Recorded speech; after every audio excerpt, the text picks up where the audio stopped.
Good morning, everybody. I'm sorry about the delay in getting started today. I was working with my kid on trying to get schoolwork done because we're still working from home. So sometimes that's going to be a little disruptive, and it's kind of sad, but that's the way it goes. And it's not sad, actually. It's kind of fun. Although, I'm in 5th grade again. Cold coffee. Good job. I love my cold coffee. I live by my cold coffee. So, okay. I don't have music running.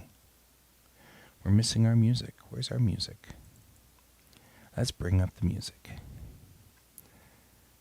I'll have to turn down that.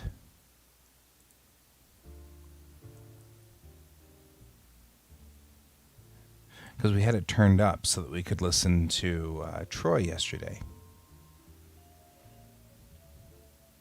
I'm also noticing that it didn't remember the rigging for yesterday, which is kind of okay. I'm actually just fine with that. So,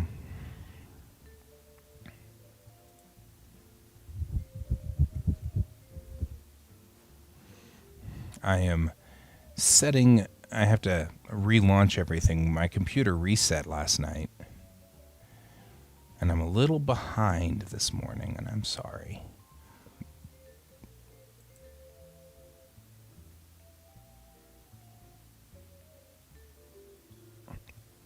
We have a new update for Clip Studio, which is great. Because it looks like the new Clip Studio on update has the ability to import Photoshop brushes, which is amazing because I have a ton of Photoshop brushes, which I could stand to have over here on Clip Studio. Oh, it's totally fine, Donald. You know that. Although we did talk a lot about you, and it was kind of fun. So there was that. I'm going to open up. And we talked about you in a positive way, naturally. We didn't actually talk about you in a bad way. It's forgotten everything, which is not a bad thing.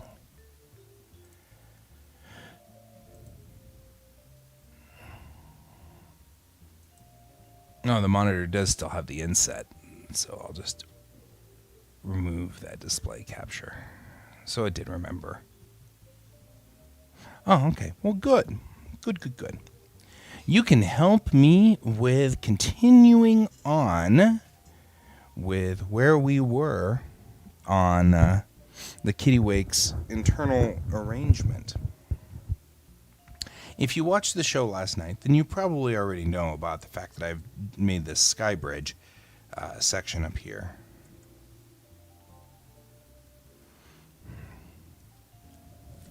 And we've got up here is a storage unit, because this section right here angles down quite dramatically. So, hey, Brent. Yeah, well, you've got a kid. We had a kid problem this morning, so the kid problem made me late, which I appreciate, though, that you guys were worried. However, the kid problem has been resolved. And actually, I think the kid problem might be not a problem. Hey, kid, are you up here? Yes. Your teacher did email back, and she says that she has to look into it, but as far as she can tell, you're on track. And she's actually really happy with you, so I'm going to be happy with you too. So I like how he's surprised too. He's like, wait, I am?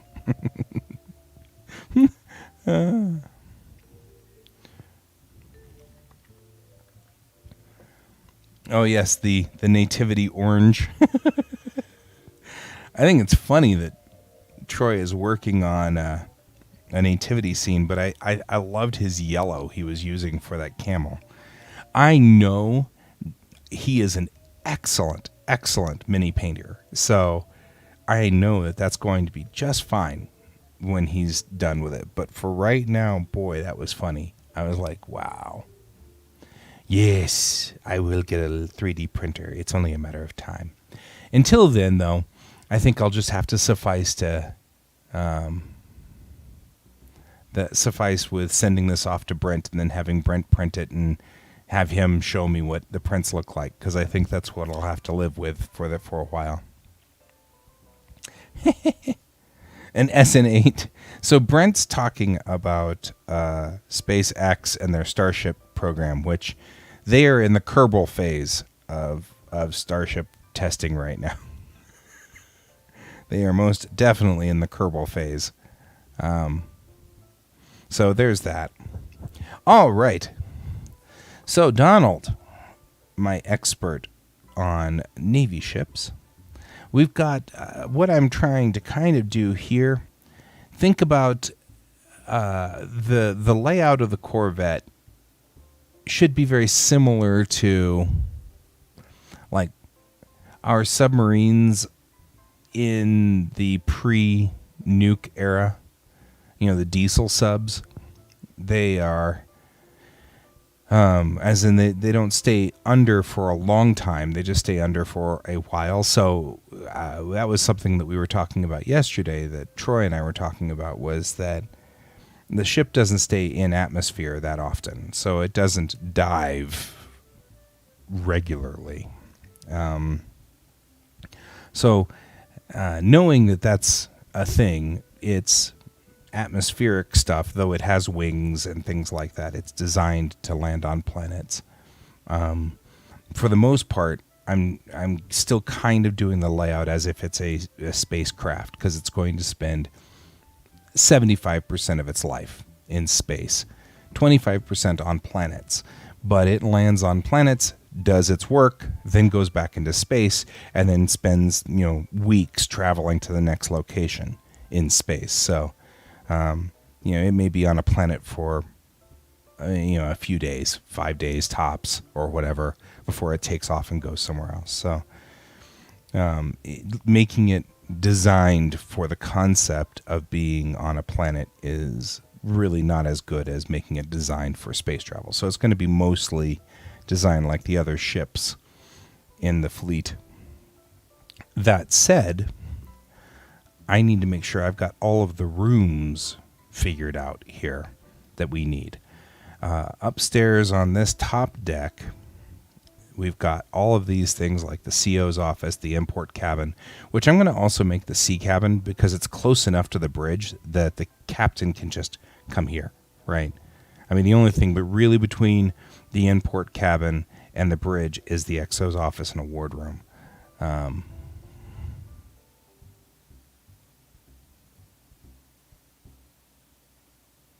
See, that's not a bad idea either. Magnetic is not a bad idea. Still kind of difficult to get maglev going. But, I mean, really, you're on a planet. You're not using your engines to power the ship. So you could divert all of it to a magnetic rail system in the hallways. So that's not a bad idea. In fact, that wouldn't violate the concept that I have, the stipulation that gives us mecha. Because really that's the only real reason that I have decided gravity can't be used on planets, artificial gravity. And that's just so that we can have the conceit for reasons why we have mecha. You have an idea for modern gurneys, huh? So, well, but I do like the idea that you strap the guy to a gurney and then stick him in the tube, so to speak, and then the gravity, or then maglevs go and just take him up. Because that seems reasonable. If you have to use that. Might even be useful to do that at low power for everyday operation, because you don't want to have to take someone who's wounded and throw them into a tube where they just float and, their blood's floating all around them and stuff like that, and then have to push them up the tubes.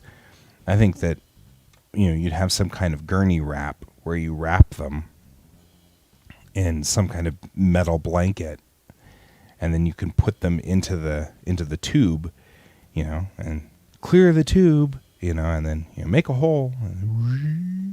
It is 2 meters wide, so you could put somebody into that tube laying down, so this way, and lift them through the tube. It's actually more than 2 meters wide. It's 8 meters wide. So it's big enough to put somebody in there by far, laying down easily.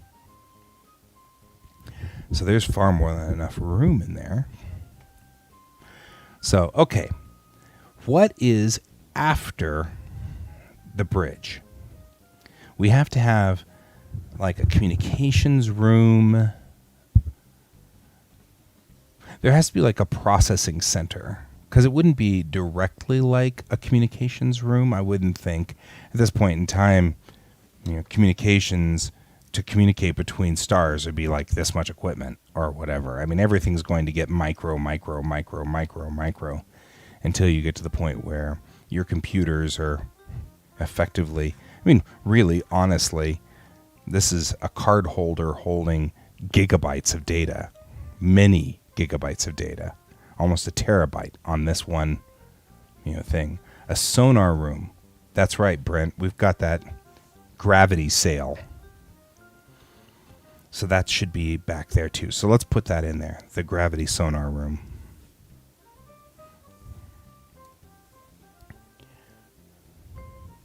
Oh, that's a big wall. We don't want the walls that big.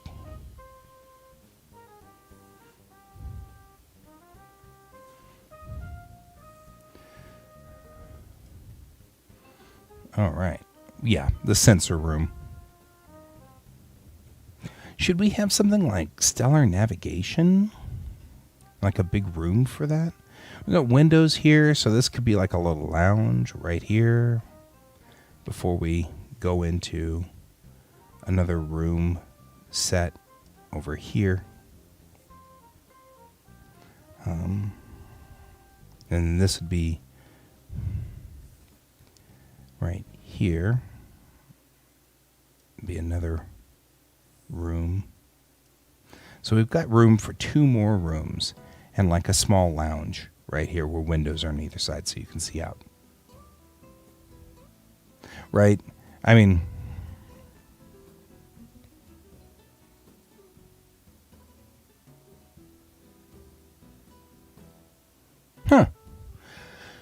I like the idea of that gurney. That's an interesting gurney. It implies a lot more mutiny than...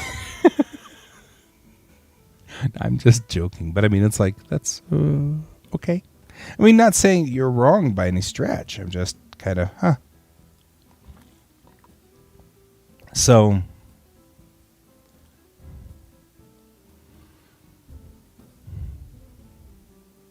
yeah, and everything on A deck is spatial administration. So, administration sort of more thinking outside the spacecraft.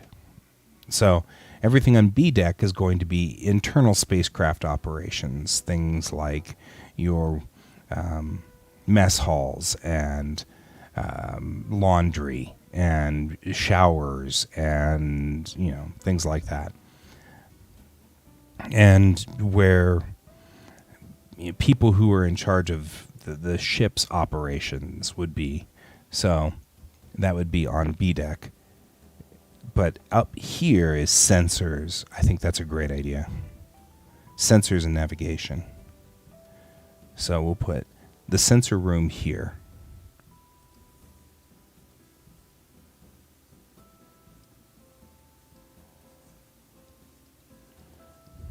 Right? And then back here,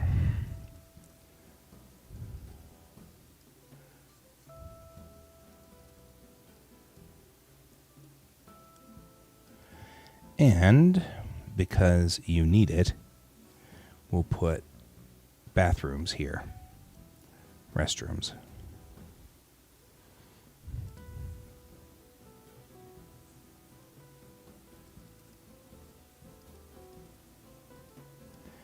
Which I feel like, and there's a poop deck for pooping.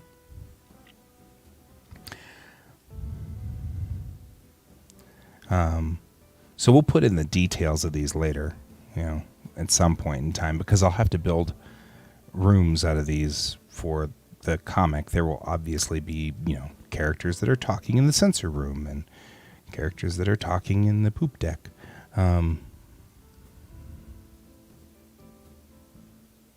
Right. And we'll put a door here. And then stellar nav. Be right there. All right. Then back here would be the opening to the garage. There's a poop deck. That's a poop deck. There's the poop deck. All righty. It's interesting. You have to think about things like this. All right. So the sky bridge is here, and it's on top of the bridge. But there actually is room to the left of the sky bridge. So I'm kind of wondering whether the sky bridge should have a over hallway office or something. Waste recycling. Yeah, see, that's internal ship design, so I think that'd be down here on B, which we're going to get to in just a second. So, I mean, you're not wrong. We've definitely got to get to that somewhere along the line. Let's take Skybridge, though, and let's do something with it. Okay, what we just did was cut and paste it to its own layer. That way I can put it back over the bridge like this. And we can take a look at it, because I feel like there's room over here for a small office. I don't know what this small office does, but we have a small office right here off the side of the sky bridge. And at this point, we need to use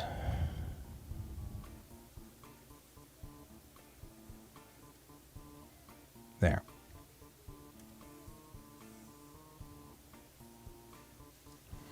Perfect.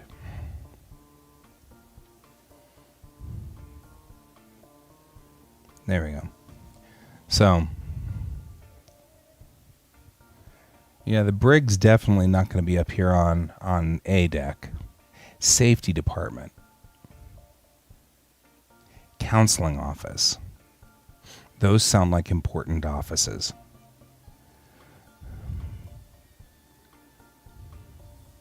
Oops, I'm at the wrong color.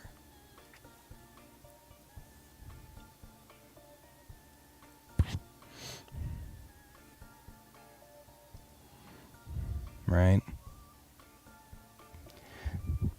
Command deck has an armory. I love the way you guys think. Command deck has an armory right back here. So we'll put that in.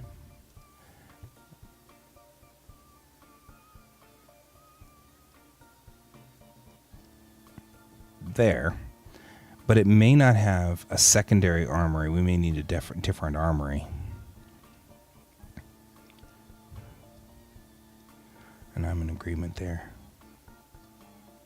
We're in the wrong layer.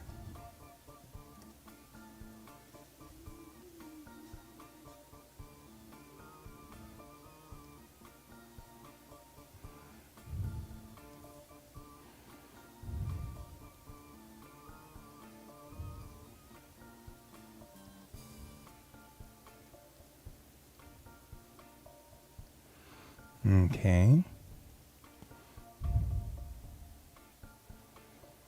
Now this is a small ship, so we're at frigate sized or smaller at this point in time. So a littoral class. If we think about like our littoral class ships, what's on board a littoral? Because that's really what we're dealing with here, is something in the littoral range, about that size. I'm actually going to move the word sensor room down because I think I like the idea of an armory out here. But I'm going to put it up there. Right, because we can have... The real reason I like that is because this is like a marine station right here to keep people from going into the bridge that aren't authorized. Cleaning supplies. We do need cleaning supplies, don't we? But I'll put that like this. So this will be a storage.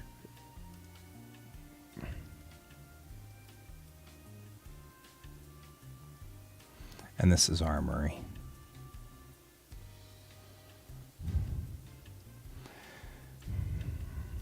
There. Now, I feel like a lot of people will hang out in this zone right here. Like, there's windows on either side. You can look outside the ship and see space. Yeah, brig might only have a couple of jail cells. There's not going to be a lot of people on here to be thrown in the brig. So, we do need to have VIP staterooms. So that's going to be a thing.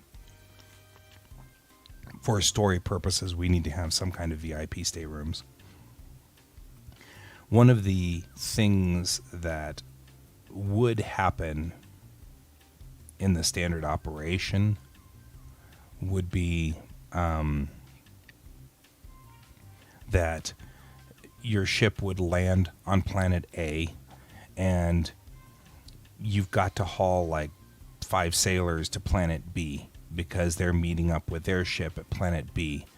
But that's a 10-day travel between the two planets. So there will be a certain amount of overage, and you never know when it might be, 5 sailors who can bunk in a normal bunk room, or whether it's going to be a VIP special person who needs to have a VIP quarters. Oh yeah, I would see wall cleaning bots and stuff like that too. That seems like a thing. Okay, so counseling, safety. What else goes on A deck?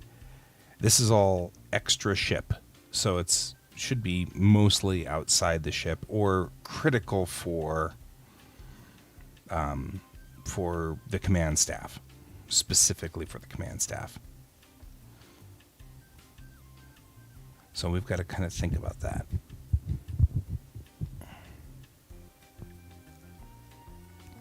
And I think we're probably done with what's up here.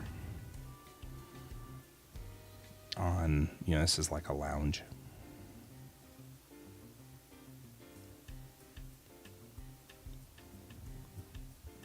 Ambassadors. That's who I was thinking about. Ambassadors.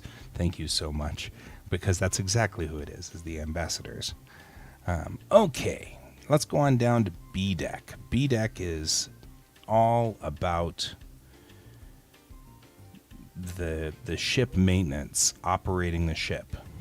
So this ship doesn't have a main deck engineering. It's got main deck controllers on C deck, which are forward for just controlling the engine inputs and things like that. So it'll have a machine room of some sort in here, and then for the hammerhead, there's a division line here, so we have to make sure that there's no rooms that cross this line, because that hammerhead has to be detachable.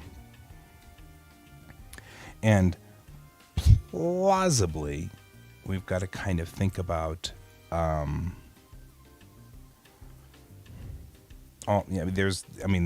if there's ever like emergency bulkhead doors that close and then lock and then latch into place and then seal down, the spinny little wheel thing, not really, but you get the idea. Like that kind of serious lock, that's going to be across this frame right here, because that entire front piece can be detached.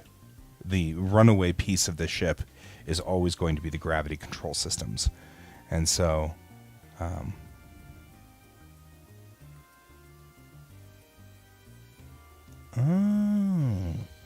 like a ceremonial room. Oh, that's a good point.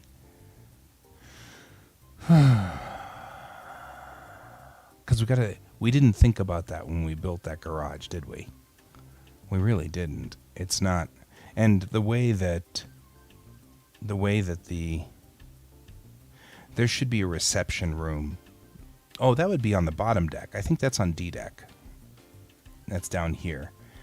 Because you've got a door right here, which has a landing ramp, which deploys. So coming aboard from the ground would be across here and up this way. So we could put a ceremonial room right here. Just a large operational room. Like a reception room. We'll do that. We'll put that in right here. And generally speaking, this would be a place where you can receive anything. I mean, like we land and take on supplies. You're going to take supplies on through here. So a lot of this bottom section here is going to be storage and Marines. Because that's what Marines, we keep sticking Marines in the hull. I don't know what that story's about, but they're going to keep doing it, I guess. Marines have routinely been stuck on the outside of the operational system of the ship.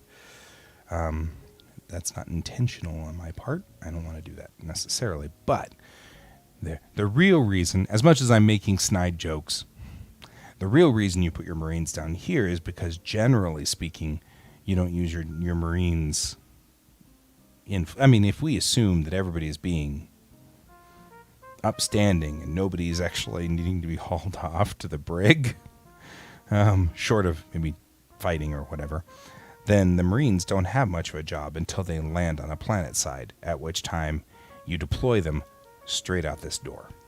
So, although I'm sure they would probably rather not be deployed out of a bottleneck, but the point is 99% of the time your Marines are coming out of here.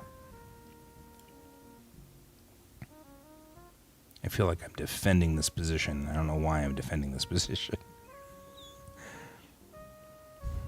Funerals. That's another thing. Funerals. You'd open this bottom ramp and commit your dead to space. There's actually some very, very valuable... I think this is an important place. I think this is good. We'll call it receiving.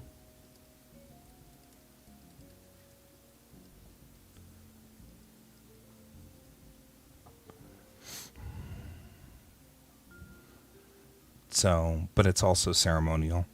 And I think that every ship sort of has a receiving deck somewhere. Now that I think about it, every ship has something. Either they're doing stuff on the helipad, or, it's the flight deck, or it's something. And it usually seems to be the place where they receive stuff, like when they're doing unwrap or whatever, it's stuff like that. It seems to be the same zone. I don't know. So, receiving room, good idea. Also, probably put the logo of the ship right here, just like they do in Discovery, right? So you walk in, and there's the seal of this ship, or the Great Seal of the Unity, which is that ringed planet.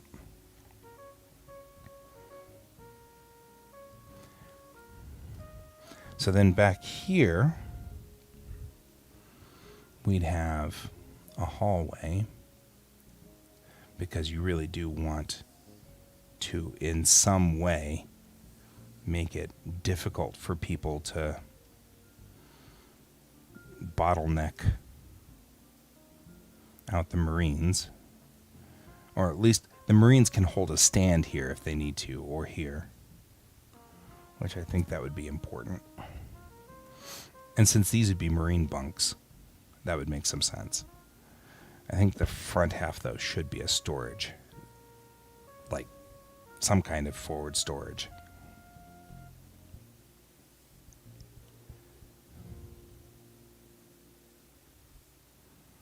cargo. Maybe cargo is better. I mean, it doesn't have a lot of cargo, but it can take some cargo. And because of that, we should make this a multiple door sort of function. And the same thing here.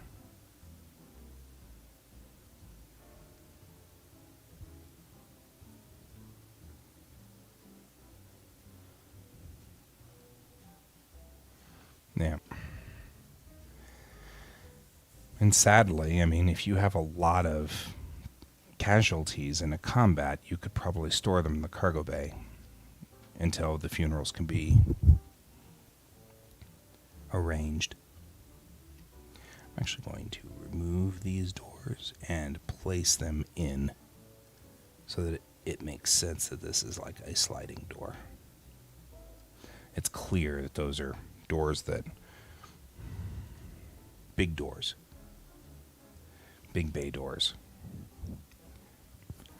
Even though we don't really have big bay doors in the front here, this door is only a 2-meter wide door.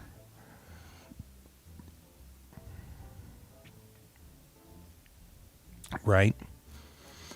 I mean, this little guy doesn't have the big bays on either side like the bigger ships do. You know, destroyers have those 2 service bays on either side, which can be swapped out for different mission critical things. So there is that. Alrighty.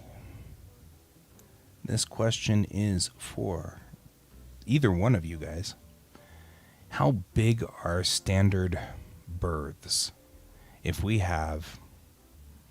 just want to put like 2 people in a berth. We could probably put 4 to a berth, but how big, how many meters by how many meters are we talking for those rooms? This is the next thing. I went looking online for deck plans of modern warships, and I know that you will be shocked, stunned to find out that it's actually kind of difficult to find them. Not impossible, just difficult. And most of the times when I found them, they were very, very low resolution, and I couldn't get an accurate size for berthing. You know, how big is a captain's cabin? How big is... I'm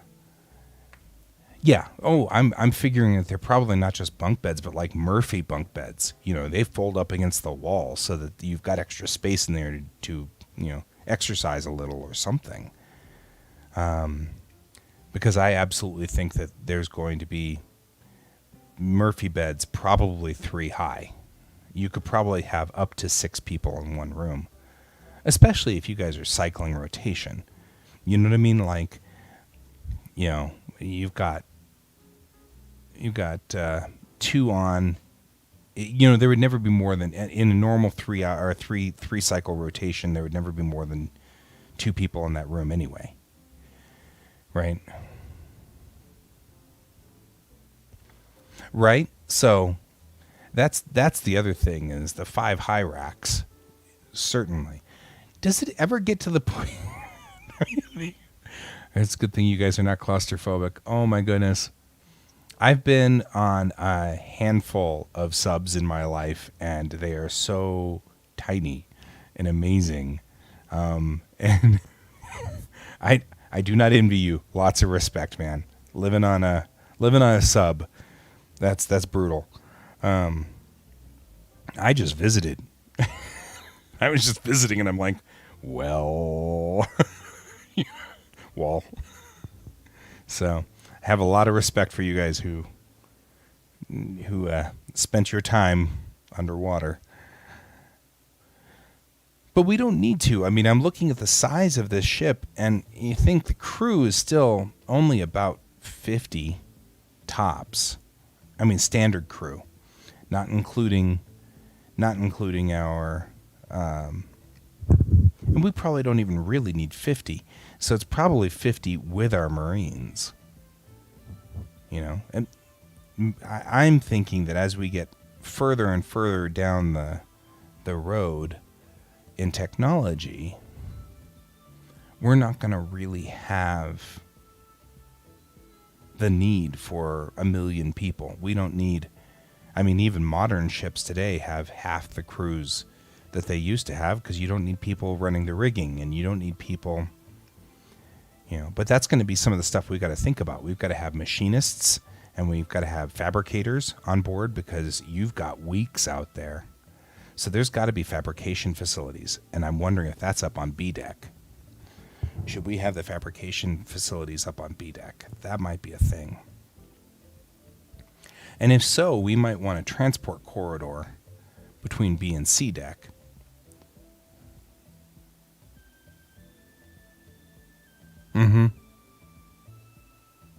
Right? So, but that makes sense. A subtender would still have 400, and that's still a lot of crew. And I think we're not going to have that many on this ship. And I'm just thinking about how many people we really need. So let's kind of think it out. How many people do we need? 5 or 6 berths. Yeah, the berthing compartments. So this is marine berthing, is what I'm thinking is down here on D, so that they can be easily deployed if they need to the receiving room. So I'm going to call these Marines.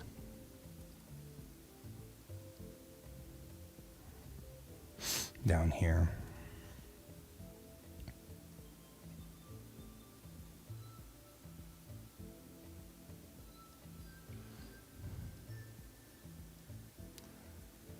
Let these guys be able to get out.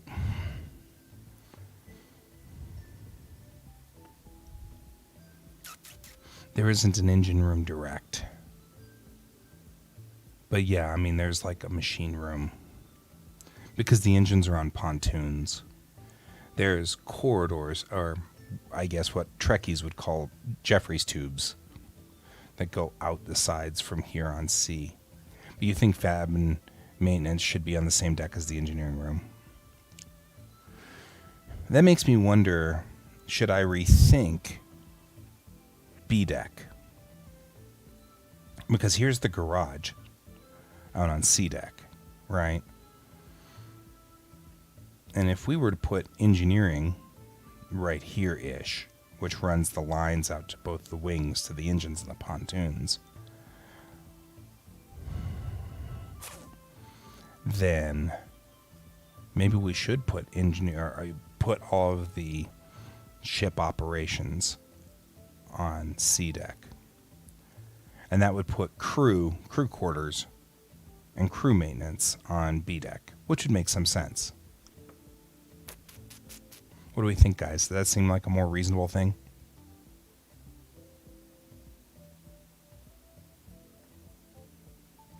Yeah, 2,000 crew. Depends on the size of the ship. I don't think we're going to have 2,000 on board this ship. I mean, even Star Trek, in Star Trek's world, and that was something that we have to remember, Roddenberry was Navy, so he wasn't talking out of his butt when he came up with 430 for the crew of the Enterprise. He was, and that's a heavy cruiser. I'm thinking we're at that same size, 200 for a destroyer. And this is not even a destroyer size. So this is a Corvette. So we're now at 50. That's what I'm thinking. I am totally, by the way, not married to this. I'm just saying that I am with Roddenberry on the belief that as time goes on, the ships will get much and more automated. The technology will get simpler. You won't need as much. And then we'll put, the first Enterprise was 430. Unless you talk about Pike's Enterprise was 280. So, but I think that between, somebody talked to Roddenberry between the Cage and Mantrap and said, 280 is probably too little for a heavy cruiser. So let's up that. He went to 430. So I'm thinking we're at that same thing. But I mean, computers are already making Navy jobs obsolete right now. And if you required for flight, a platoon element for Marines is 41 people.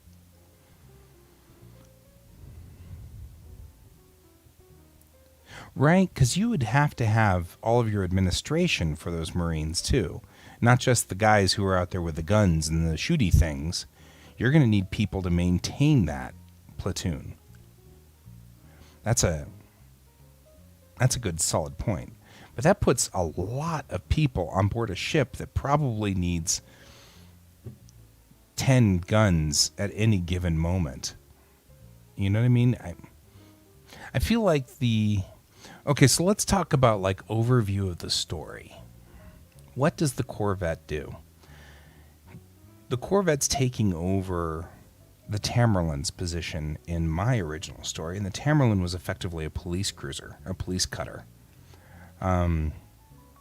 You go to Starbase BFE, and nobody is, at that point in time, nobody's seen a Federation ship in 3 years. So finally you're the first Federation ship to show up, and you find out that it's been in the middle of an uprising for 4 days because, some crew of whatever. And so you don't need a lot of Marines to lay the smackdown on that.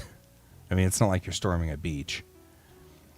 So you'll need, a handful of well-armed, well-trained Marines to go in there and say, look, guys, all you people need to stop. Really. You just need to stop. Do you need 41? That's the question. Because 41's a lot of people. I mean, 41's almost all of the people I kind of wanted to put on the Kittiwake to begin with. But I don't want to be unreasonable. I mean, if it needs 100 people, it needs 100 people. And that's the way it goes. 100 people could easily fit in this ship, I think. It's time for us to take a quick break. We should stand up and exercise and stretch. So let's stand up and stretch. By the way, guys, I really appreciate you guys sitting here and talking this through with me. You guys definitely know a lot more about what's going on inside these tin cans than I do. But first, let's stand up and stretch. All right, stretch. Oh, gosh. There we go. And then we go for a walk real quick. Walk over here. Walk back. Get the blood flowing to all of our extremities. Scratch the kid on the head. That's important. Look outside. What a beautiful day. And like a small amount of overcast going. But it's not bad. Wonder if we're going to get another snowstorm. Yeah, we should get a snowstorm at some point here. Because I like shoveling snow. You're a weird child. But you know what? You saved my back, and so I'm not going to argue. I'm a broken child. Okay, we come back.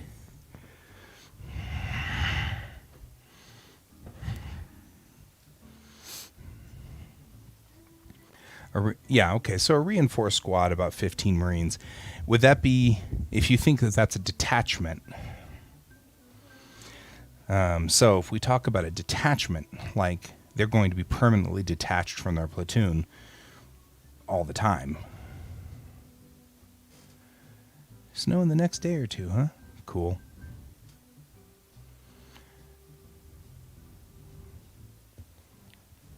Right. Well, that works. So I think that, I'm pretty sure we don't need a full platoon. I think that 15 Marines would be fine. But that gives us everything we need on the Marines level. Do you let the Navy do administration when you're detached for a long period of time? That's the next question. Is that acceptable? Or do you think that would logically be acceptable in, say, 500 years?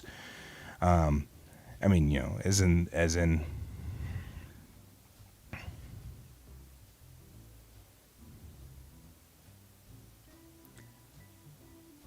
10 people. Yeah, 10 people isn't even a small squad of special forces. If you think about it, though, they're not dealing with a lot of unrest. If you deal with a big problem, that's when you call in things like a destroyer or the frigates or even a heavy cruiser, where you could put down 2 or 3 platoons of Marines easily and hold an area. That's something to think about. I mean, that's not their primary job. The primary mission for this is to go between locations that are too far out of reach, and make sure that the Federation is felt.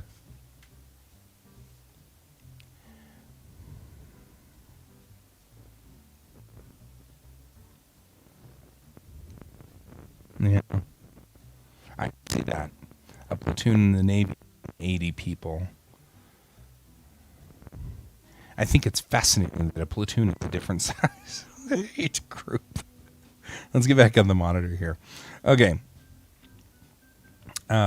So we got our cargo in the forward section, and then Marines, which I think we're just going to hold at.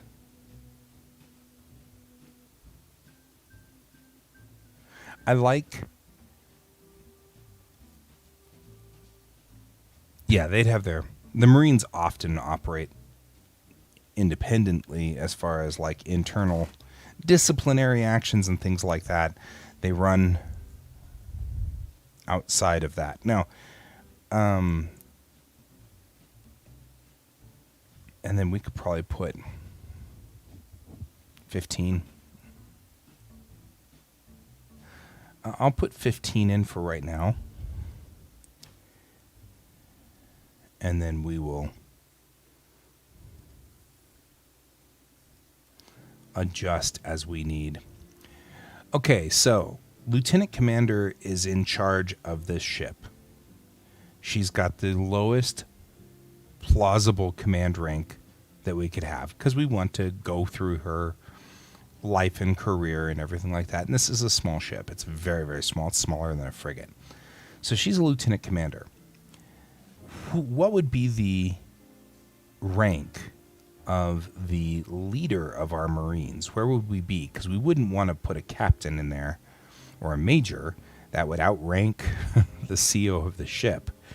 So what is on the Marine side, what is the highest, or I guess I should say, what is the lowest command line rank that we could have in there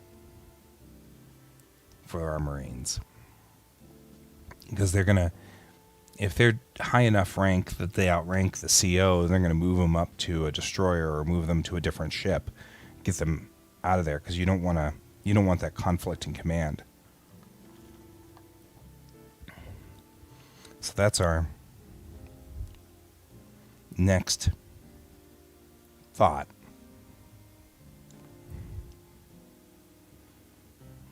Thinking that through. I like to make these things solid like this and make sense. We also need to put bathrooms in here, because we cannot deprive our Marines of bathrooms. I mean, we could, but they're Marines and they get mad, and we don't want mad Marines.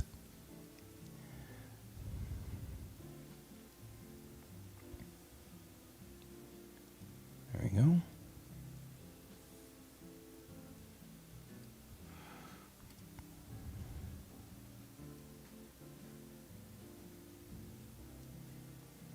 Staff Sergeant. All enlisted. Cool.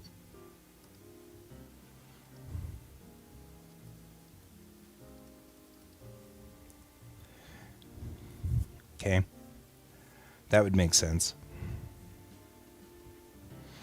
And then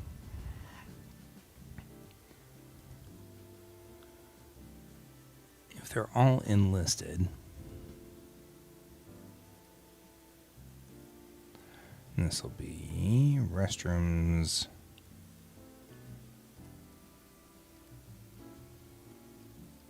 Shower.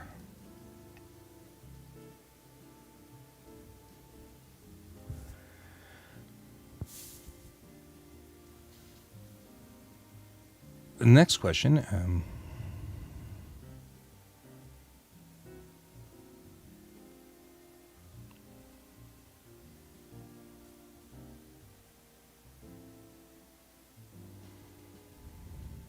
Right. Right. That makes sense. And it keeps sort of a design element going on in there, and I'm going to have to come up with ranks for enlisted. Of course, the next question is, would we have still enlisted? And I'm not talking about functionality-wise, like the function of enlisted, still the same.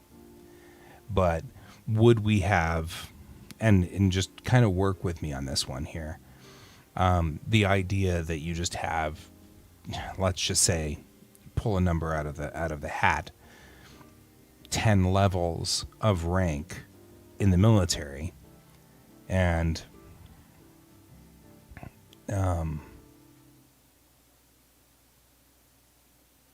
oh, sure. I mean, obviously time and grade and position and title and things like that change who's in charge of who. But I'm concerned when we're talking about our Marines versus our Navy, because when you're not in the same branch of service, sometimes people can do we're Marines and we do this, or we're Navy and we do this. So now I'm kind of thinking, let's talk outside of service just a little bit here and kind of ponder some of these things. Functionality wise, why do we have enlisted and officers? Going from a top down, really, officers are just command staff. Well, of course, naturally. But if you had, I don't know, I'm just making stuff up here, let's say 20 ranks, and they were all uniform, and they were all just one set of ranks, and you had the first 10 ranks were what was enlisted, and the next 10 ranks are what was officers, and you just move your way up. This is where things like warrant officers and things like that get very, fuzzy. Hey, we can become famous! Yay! Sure, but that's what your first 10 ranks would be, right? Your G1 to G10 ranks, grunt 1 to grunt 10. I mean, I'm just kind of looking at this from the top view down, kind of trying to see, would it be clearer to make 20 ranks that were just all uniform? And when you hit rank 10 and you want to go to rank 11, you can go to rank 11 and, but you have to go to command school or, something. That's where I'm thinking is and the reason I'm saying this, oh yes, absolutely. I'm not saying that we wouldn't, that the spirit would still be there. I'm literally just talking about making things easier to understand. If you think about Star Trek, for the benefit of everybody, has sort of pretty much made everybody an officer. Chief O'Brien notwithstanding. They've made, Chief O'Brien's confused everything because obviously that was for a story reason. They were like, we'll make him into an enlisted man so that he can say, I'm enlisted, sir. But there is a tradition in the Navy that enlisted are a different type of soldier than your officer. I'm wondering, is that right? They're differently. West Point, Annapolis, I completely agree. That's what I'm saying is you can't make 10 to 11. That jump from 10 to 11, you can't make that without going to West Point or Annapolis or you know, the spirit's still there. Everything that we see in the military today would still be in spirit there. What I'm saying is, instead of having E1 through E10 and O1 through O10, you have, S1 through S20 as a rank set. And when you hit S10, you have to go to Annapolis, or you're stuck at S10 until you cycle out. So that's sort of what I'm wondering. Is there any real reason?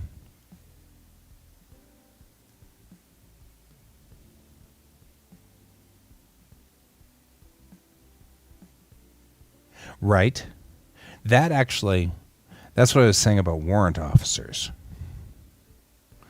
Warrant officers are in that fuzzy gray area where they can bark down an officer, but they're really technically enlisted to some degree.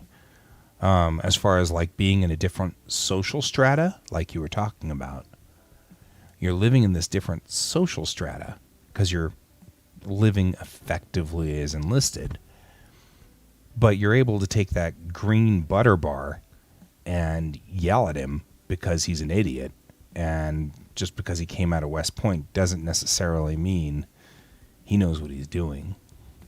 Yeah, this is all just kind of me wondering if in 500 years would we still have this exact same structure? And probably the answer is yes, because you think about it, our Navy hasn't really changed much in 200 years. We don't wear as flourishy a hats anymore, but the truth is officers and enlisted have been around literally for 500 years. So I can't see that necessarily changing. But we do have the opportunity for a reset. So you guys have both worked in the field. What do you think? If you think that there was if tradition could be thrown out the window because we're pared down to only this many humans left and they all had to repopulate back out again, so there's a bottleneck in the humans, and all of our cultures yeah, right? You're making comments about butter bars over there. We're just saying. But if you think that we've pared everybody down and then had another bottleneck, and now we're back on the other side of that bottleneck,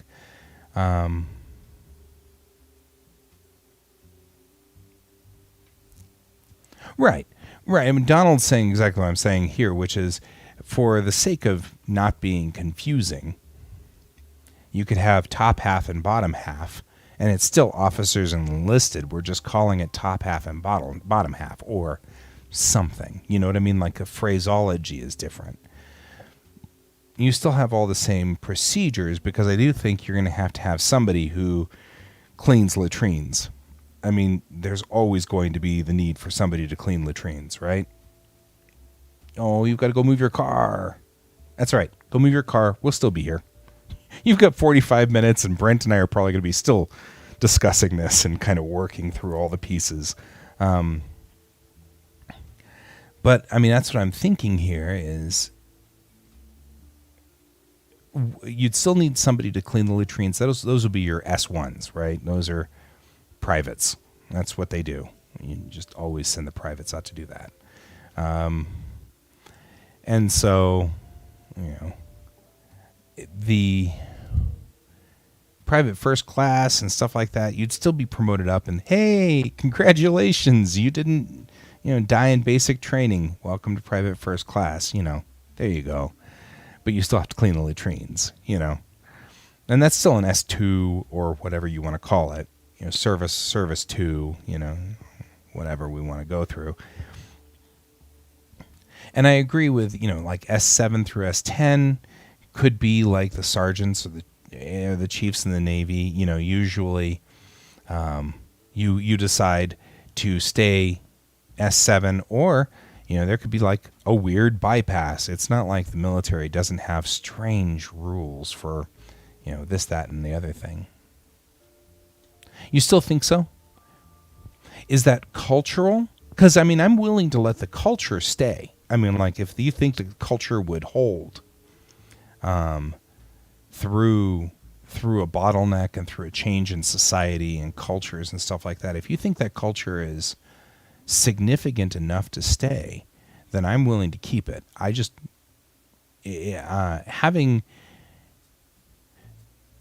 looking at the cultures in of themselves, would you change them if you could?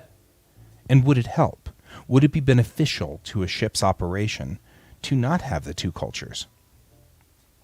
Or, flip side, is it beneficial to a ship's operation to have the two cultures? You know? And I guess maybe we should look at military tactics from the top down. You still need somebody who says, you go die for this. And you need somebody who says, I will go die for this. You kind of have that two classes of people, so to speak. You know, somebody who has to, I'll go die for it, I guess, you know. And somebody who says, you will have to go die for this. These are all things that I'm kind of, you know, as you run into a career group where you get those that joined till they found themselves. Right. That's another good point. That's a very valid point, which is you're going to join the military. I don't know what the hell I'm doing here. What am I doing? Well, what do you want to do? I don't know. I don't know what I want to do. I'm just kind of waylaid. And you're going to have those people who finally discover that, you know, unbolting and bolting tires onto aircraft is the best thing that they've ever done in their life. And they didn't know that they needed to do that. So, yeah, I think there will be a lot of people like that. I guess you're right. So you kind of need the people who just mill. They're still kind of trying to figure out what their life is. And then you have the people who know what their life is and are ready to go. And those are different people, I think. I think you're right. I'm going to merge these two layers together. I'm going to not be selecting the right thing and then hit the merge. There we go. Okay. So now we've got a small amount of cargo up front, Marines detachment 15 under a staff sergeant, or whatever we're calling staff sergeant at that point. I still think that I'm still thinking about changing the ranks down there so that it's, because there's an awful lot of, and especially between divisions, there's, you know, sergeant, staff sergeant, field sergeant, bugle sergeant, platoon sergeant, you know, and it really should be a little bit more standardized because they're all over the place. TAC sergeant, you know, stuff like that. There's all kinds of stuff. So I'll probably clarify that a little with the lower ranks in my enlisted.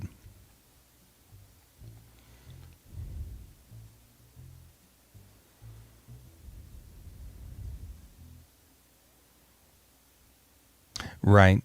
That's a good point. As much as we are lovers of tradition and things like that as human beings, we are somewhat efficient. And the officer enlisted rank structure has indeed been around since Roman times. So we wouldn't have kept it if there wasn't something there. I think that's probably, in the end, I think that's the most compelling argument. Because I think you're absolutely right. I think we wouldn't have it if it had ever been. That's a good point. I like that. I think that's settled it. At least in my head, that's settled it. Okay. So now we're going to go on to C deck. Up front. Let's start up front on the fore section of the ship. Obviously, this room needs to be built.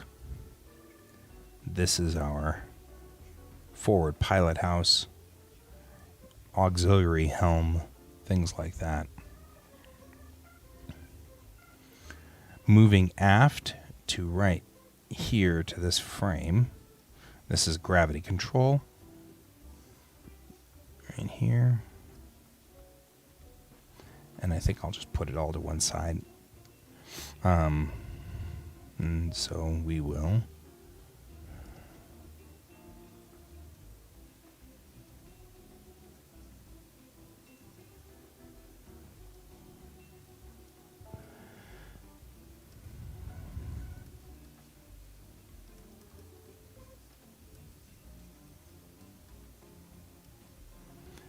And this will be a separation area.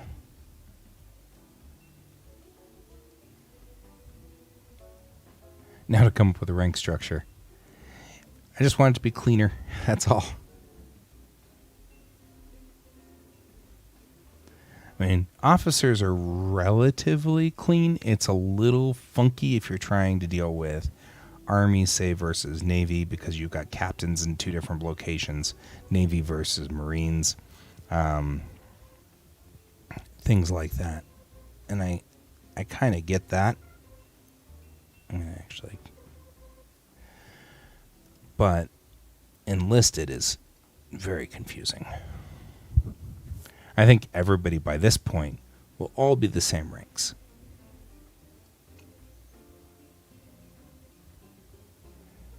So once we get to here, your Marine captain would be the same as a Navy captain. And the Navy captain would be the same as an Army captain, and colonels would be colonels. So you'd have a Navy colonel for however you would want to portray that. And whether you're the effect of a lieutenant commander, the effect of a commander, or the effect of a captain, those three ranks would still be command ranks, but they would be adjusted correctly. So you're dealing with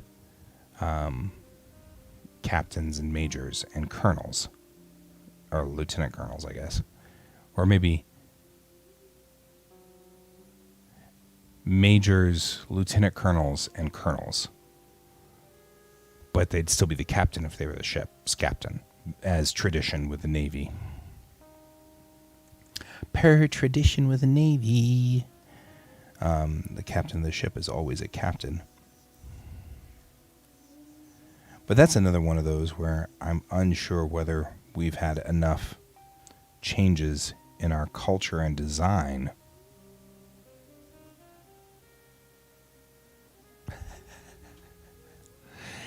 You know, I'm not going to argue with that because I've always liked Lance Corporal as a rank, just because it sounds so cool. Just the name Lance Corporal sounds neat. So I'm actually not going to be disagreeing with that.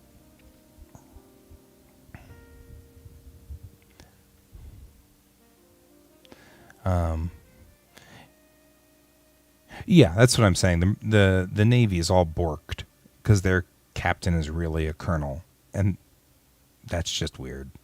And that's what I was saying, is probably the Navy would be hauled back, right? Right, so by the time you hit S3 and S4, you've specialized in various fields. I'm not opposed to that. Yeah, I think that's correct. Well, and that would be. So the question really is, would you be able to bypass enlisted in some way or another in this future world? And like right now, you get a college degree and you can just bop right past it and become a butter bar, and just skip in our world, the first 10 ranks.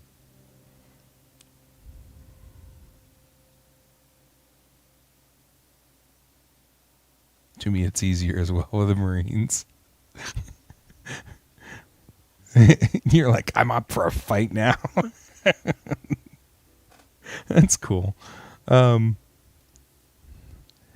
I think I'm going to say this is the pilot house in the front. That's for docking, flight controls, things like that. There's gravity control there, and this is a separation bar, which nobody else should go past. Good.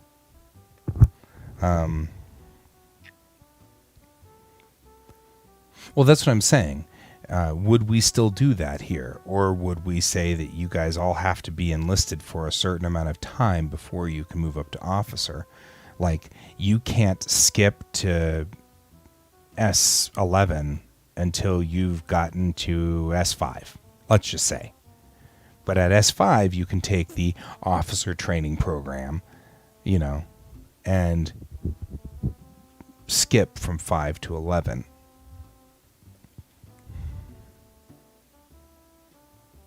Right? So that's, well, I'm not talking, I'm saying, should that be something we do? I mean, or is it can you just enter in?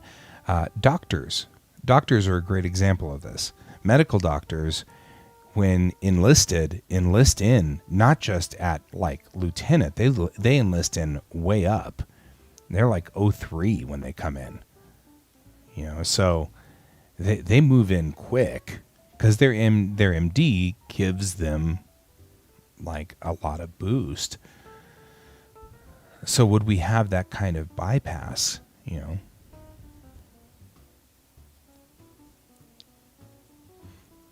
Could you test out? Can I test out of S3?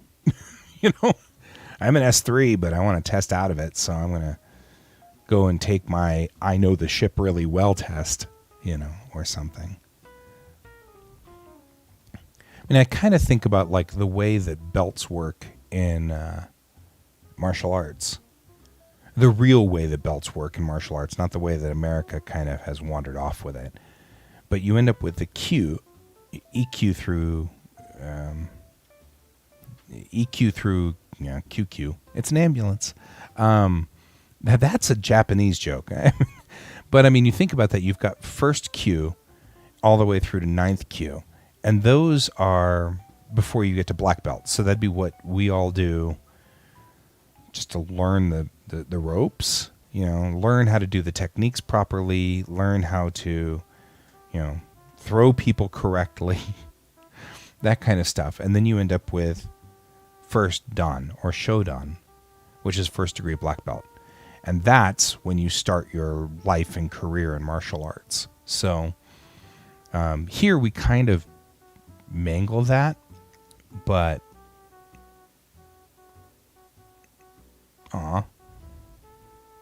right, you can choose to be enlisted.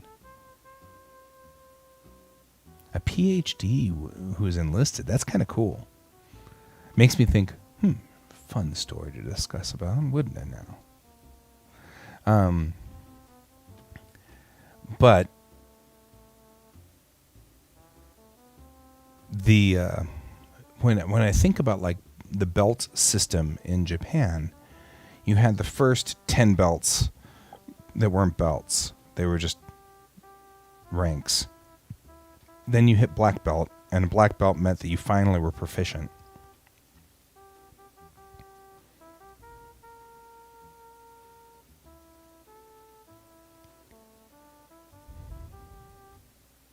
Right?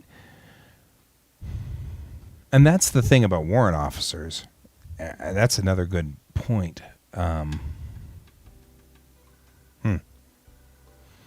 This has been a great discussion. Not very good for getting the deck plans done, but phenomenally useful for trying to figure out how we're rigging up our military.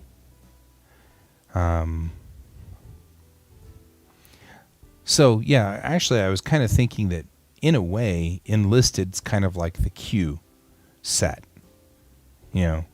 Your enlisted 1 rank all the way through to enlisted 10 rank is pretty much effectively just learning how the Navy works or learning how the Army works or learning how the Marines work. You're just kind of figuring out how to fire a gun effectively or how to run the ship, how not to set fire to the ship, which 99% of what you're doing in the Navy is how not to set fire to the ship or electrocute yourself.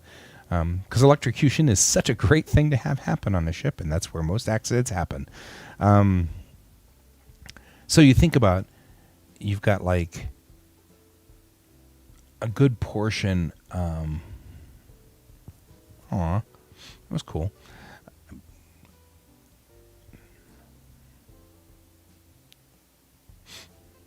But yeah, I mean, so you've got like this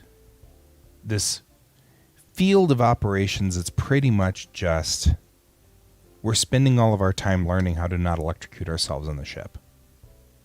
And those are your enlisted guys, right? Some of them know really good how to not electrocute themselves on the ship, and some of them you have to pull off of the wires because they've already electrocuted themselves once.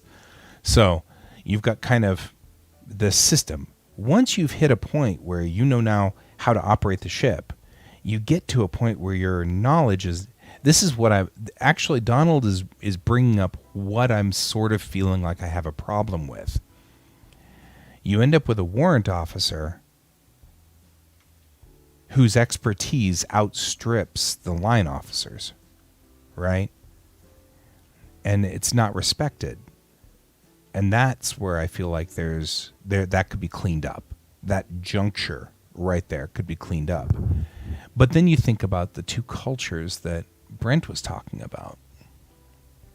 And I'm like, that's something to really think about. Because really you have the people who are trying not to electrocute themselves on the ship.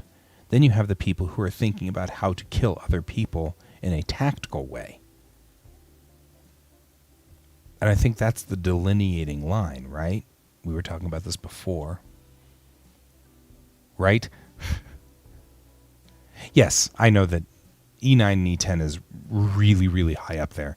Well, just like O9s and O10s are really ridiculous. And that's another thing. I mean, maybe E9 and E10 aren't as rare in this future. Maybe you can make all 10 enlisted ranks inside, say, 10 years and make it to S11, where you're an officer. Yeah. Oh, yeah. I'm speculating about our future world. Ooh, future world. Ooh. But I mean, that's the thing. You could have somebody who is an E7 who's been in for like 25 years, right? And they know everything. They know where all the whiskey's hidden. They know everything. You know what I mean? It's kind of like, and then you get this butter bar who comes in and he's so green, and he comes in and he's like telling this E7 to do stuff. You know? And the E7 has to say, yes, sir, and go do it. Where really that E7 knows like more than that butter bar is ever going to know. And that's sort of what I'm wondering about the disconnect. And when we talk about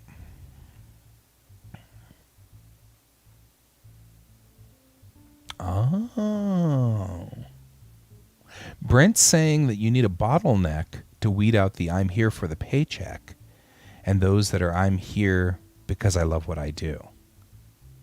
I'm not saying that I don't think that paycheck should or that bottleneck should exist. I agree. I think that there should be a bottleneck. I think that's the difference between Chiefs know everything. That's the difference between those people who are down on the I know everything about the ship and everything like that. But if you're talking about tactics between whether we should move this ship between that ship and that gun emplacement or not, I know nothing, right? And I think that's the step up. And I'm thinking like when we talk about martial arts and the belt systems there are 10 black belts, but there are no 10th degree black belts that I can think of in my very small martial arts that I practice. I'm a 2nd degree black belt. That's like, nothing. I'm an O2. I'm a lieutenant. That kind of thing. So it's like I don't have that much rank, but I've gone through the process of, are you in this for life? Or are you just in this because it's something to do while you're in Japan? Right? I went through that and passed into the I'm not here for the paycheck. I'm here because of something I would love to do. So I feel like there is like a built-in structure for all of this in ways. But I think that your definition, paycheck versus love to do, is great, because that really is like the two people who are in the military. You've got the people who are there because of the paycheck, and you have people who are there because they want to do something. They want to make a difference in some way. They want to either be a tactical person or, whatever.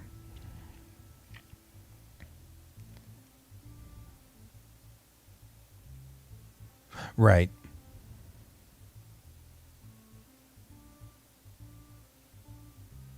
So how do you fix that one? Donald's saying he's seen worthless high-ranking officers and master chiefs who could get more work out of men than high-ranking officers. How do you get it so that the only people who are officers... Well, no, we kind of... For story, we kind of need that, don't we? Because we need... Well, no. Chang is in the Hawkeye Pierce side of the world now. She's just like, screw it. But she didn't have to always be. There could have been a point in her life where she was driven, so she would have made the transition from learning the ropes to using the ropes, would have made that transition, but then she could have gotten waylaid as a character, as a person. So in a perfect world, we still are pretty much... Brent has convinced me that we pretty much need an enlisted class and an officer class. I'm not sure that... But I mean, I think that we're hammering out why. The why. Because I still think we could probably just have S1 through S10, and then it's just internal how you can't make it past S7. You know what I mean? Kind of like, and most people just skip S7 and go to S11. And, that sounds very military to me, that there's just rules and paperwork, and you just have to fill out the paperwork. That sounds normal. So I think we could make one set of ranks. And I think that would change a lot of the expectations, too. Because a lot of people... If you think about this from a martial arts point of view, a lot of people go in those first 10 early ranks before black belt, and they get weeded out, right? You lose a ton of them that don't make it to first degree.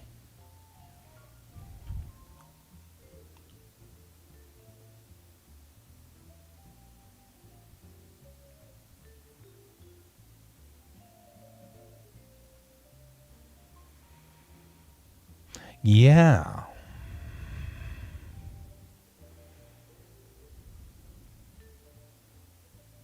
Okay. You know what? This is not something that we're going to resolve right away. So, Donald, go on ahead and do your thing. I will see you tomorrow. It's all good, my friend. We're not going to resolve this today. We're going to keep thinking about this. I think that we're going to be... Because I've done a lot of work in my story where I've seen something in today's society that I want to streamline or something like that, because it's part of sci-fi. It's part of the fun of building a universe.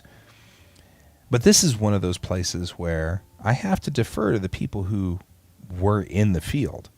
I have a lot of information and knowledge regarding the military, but I need to defer to the people who were in the military. So that's always the question. What are these holes? It's all good. That's sort of why I'm repeating what Donald's saying, and trying to repeat what you're saying too, Brent. I mean, back and forth. I think that that's sort of what I figure. And I'll want to remember what this said once we hit stop on this, And so if I ever have to go back onto the video or whatever. So don't worry about it. It's not that big of a deal. But I am thinking a lot about, could we streamline the military a little bit make all the ranks uniform so that they're all moving up through there, but there's a pass through. You can't pass through 10. And I still think that what Donald's saying there is kind of valid. And what you're saying, Brent, about Battleship.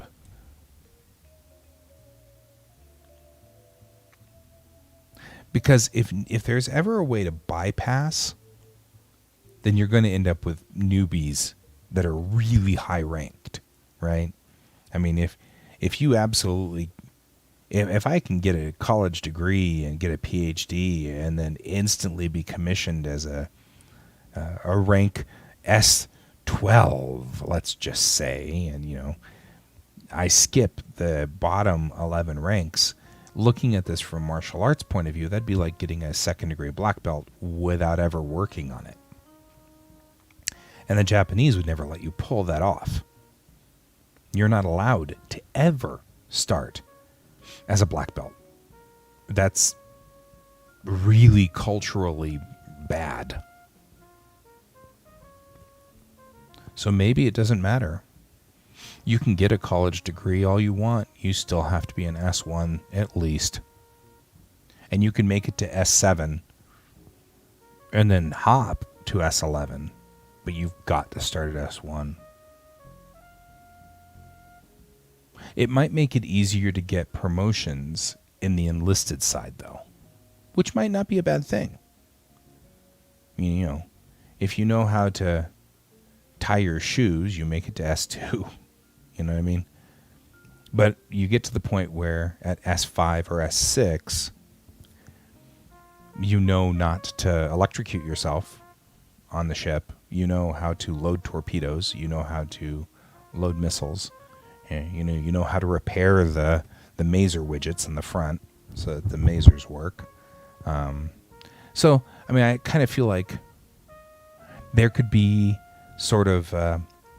I guess what I'm trying to do is I'm looking at this from a martial arts point of view. Because,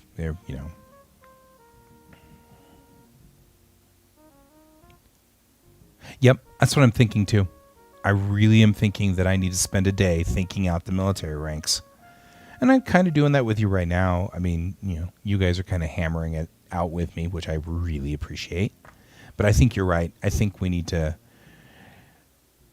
There's a lot of things that I'm writing into the book that I'm making so that I remember what all my rules are. Remember what all my rules are for this story. But I think looking at martial arts is even older than, the structure of martial arts is even older than our current military structure, even if it's not as old as Roman culture. The martial arts structure is still roughly the same. There's about 20 levels, if you will, and each of those 20, and the first 10 levels are pretty much, can you tell your butt from a hole in the ground?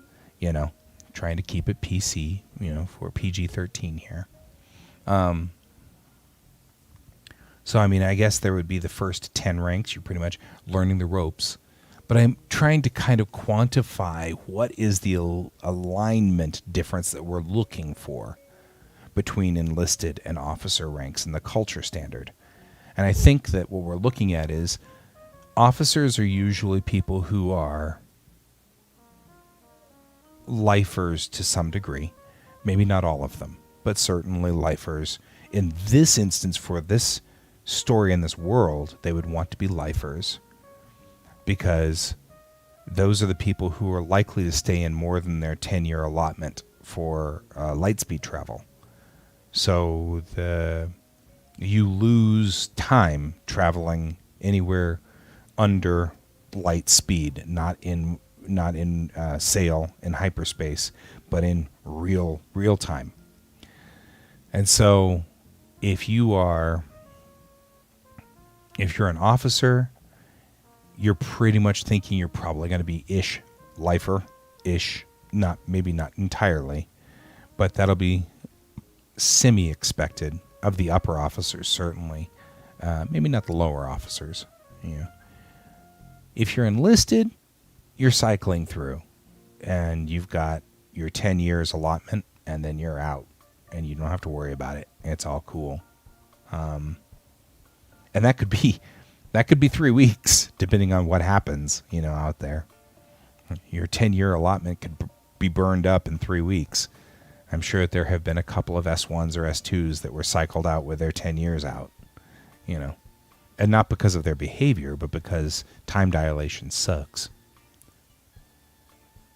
But I think that plays a big part in this. Time dilation. We're going to have to deal with that a lot. You're assigned to this ship, but this ship may be in transit at 0.25 speed of light. And all you have to do is put it at 0.25 the speed of light for a year. And you burn through 4 years, right? And the real world. So, you go to 0.5 the speed of light because you have to chase this person down because they're evil or whatever, and you can't deploy sails and go to hyperspace, but you have to chase him in real time.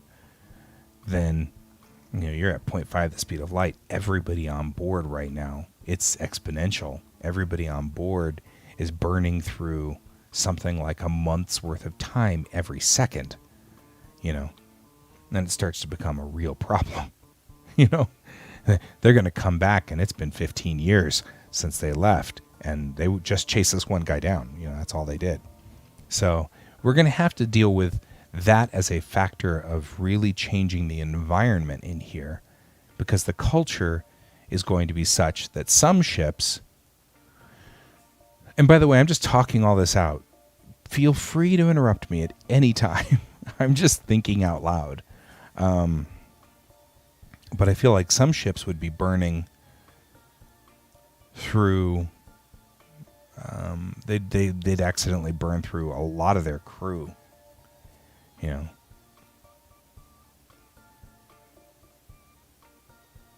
Actually, I wonder if there would be an eject function. I mean, like, oh, Brent, man, you're at 9 years of service life, and you're out in 1 year, and this next mission, we're already at 0.3 light speed, and the captain's accelerating. We'll have to eject you, because you're going to burn through your last year in the next 15 minutes. We got to kind of have something like that, so we're going to have to think that through.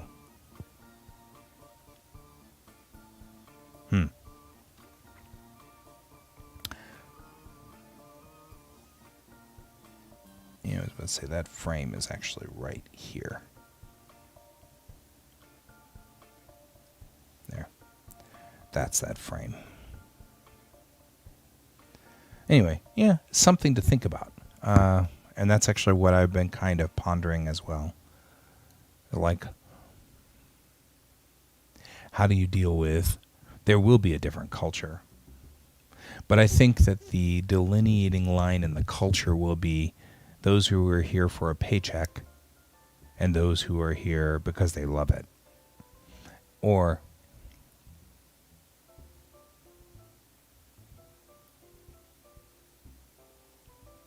there'll have to be two different kinds of people. There's lifers, and I actually have that written in the culture, and I'm going to have to go back and revisit it because there's a name for it that's something about like this turtle that lives on this one planet.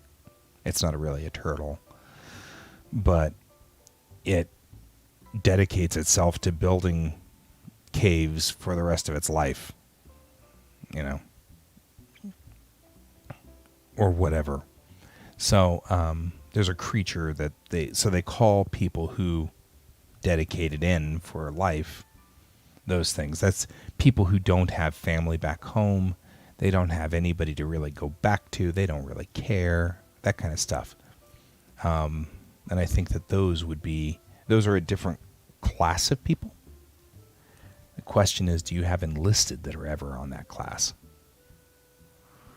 And you wouldn't, really, because the enlisted are just there for a paycheck, so they would be wanting out at 10 years. Whereas your officers could be rolling, 30, 40 years into the system. I mean, I'm sure that they try not to run that kind of thing, right? They're not trying to. We're trying really hard to not have you guys run. Here we go. This is the brace line right here. That's the actual separation line. We'll remove this one up here because this isn't a separation line. This isn't a thing, as Tilly would say. It's not a thing.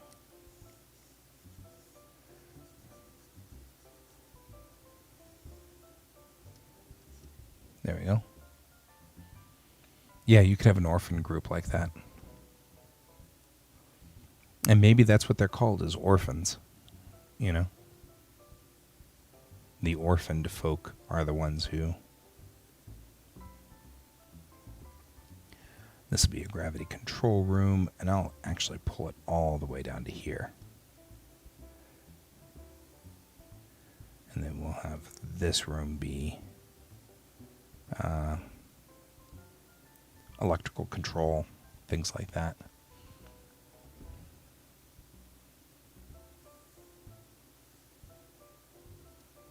There.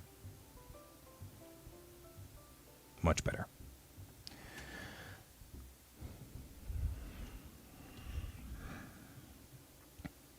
And this will be emergency atmospheric control.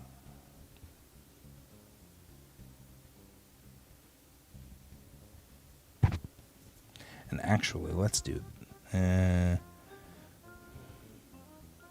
Nah, it can run underneath. That'll be fine.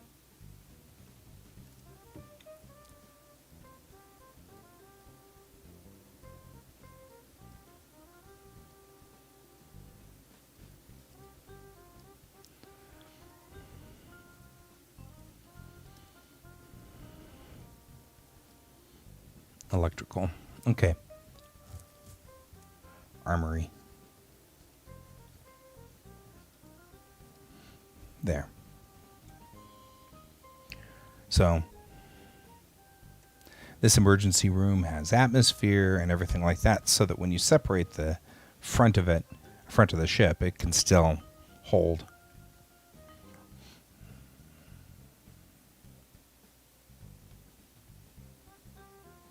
Mm-hmm. Right. Longer, yeah, I mean, absolutely. Longer requirements, that's another thing. You do something that's societally bad, but not endemic. We've got to have something to do with that. I mean, like, I don't know. You, white-collar crime, stole a whole bunch of money from one account to another account. We find out, the psychologist talks to you and finds out that you just did it because you needed the money to pay for surgery. I'm just making stuff up, right? And then decides that though it's technically illegal, it's not endemic of you being a bad person. It's endemic of actually having a problem. And so we'll put you into some kind of life service where you're not really a threat to yourself or to your fellow man per se, but you did do something bad to society. So we want to make sure that, there's some kind of restitution going on here.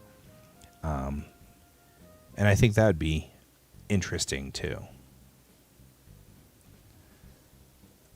So you'd have service people who were endemic, or not endemic, but have sort of a different... They're not... They're just societally... Right. The join the military or go to jail function people. And right now, we don't really have that anymore. We used to. I mean, we have something similar, but I think the military hates that. Right? So, they're not hot on the go to military or go to jail. Because they end up with all the deadbeats. But I feel like there has to be two different classes of people. The people who do bad things because they're bad. and then the people who do bad things because environment has forced them to do something bad, right? And so there has to be some semblance of that in some way.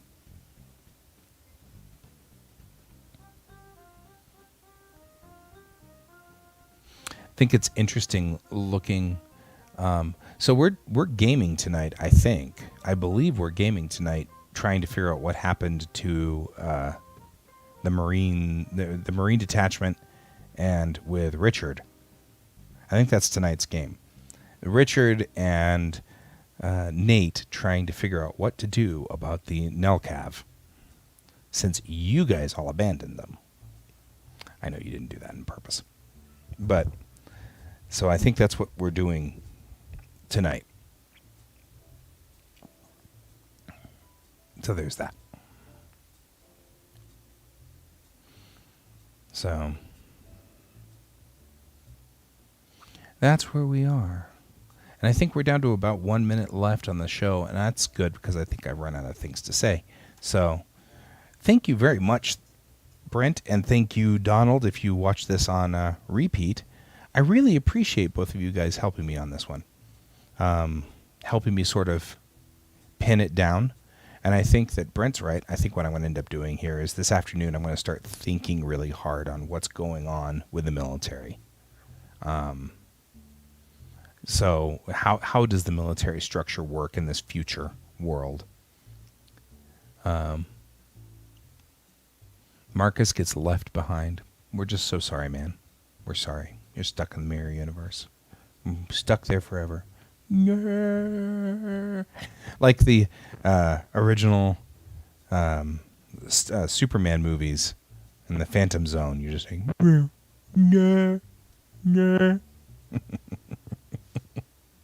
okay. On that note, oh my goodness. On that note, I will talk to you all later. Thank you again for helping me today discuss this and let me think this out. In like this, this is very, very useful.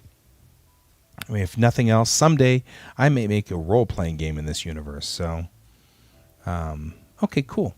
Thank you very much, my friend. I appreciate it. I'm going to go to lunch. You guys should go to lunch. We should all have lunch. That sounds like a lot of fun. So I'll see you all tomorrow, and plausibly we will have pepper, but I'm not sure. So we'll have to see whether we get pepper or not. In the meantime, everybody have a great day and keep your eyes on the stars. Bye.